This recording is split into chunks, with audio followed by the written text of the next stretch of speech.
A phone gets held up in a room full of noise. Chatter, clinking glasses, a TV playing something else in the background.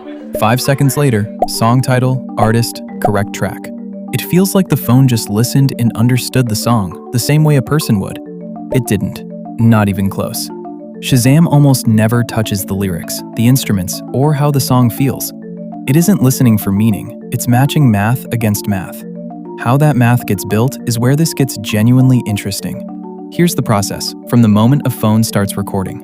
First, that noisy clip becomes a spectrogram, a visual map of which frequencies are strongest at every moment, a picture of the sound. From that map, the app keeps only the loudest, most distinctive peaks, the brightest points, like picking out the brightest stars in a chaotic night sky. Plotted together, those peaks form a pattern, a constellation, unique to that recording. Those peaks then get paired up. Each pair becomes a small piece of data, 2 frequencies and the time gap between them. That's called a hash. One song can generate thousands. Why go through all that instead of comparing the recording to full songs directly? Speed. Searching a short list of numeric hashes is far faster than comparing raw audio waveforms one at a time. And this same process has already run, in advance, on millions of songs already sitting in Shazam's database, each tagged with title, artist, and exact timing.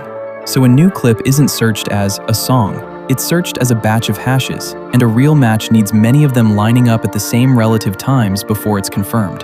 One matching frequency pair could show up in hundreds of unrelated songs, but dozens of correctly timed matches all at once?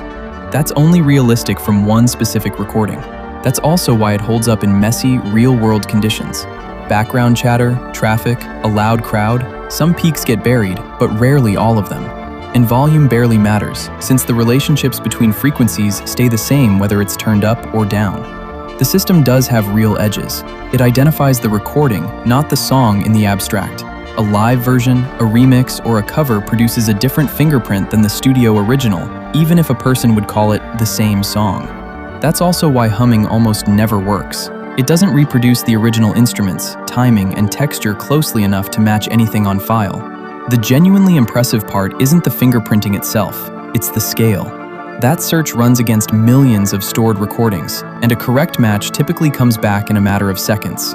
That's the whole trick. A human ear hears a messy blend of music and background noise. Shazam reduces that same blend down to a small set of numbers, and those numbers point, almost every time, to exactly one recording out of millions.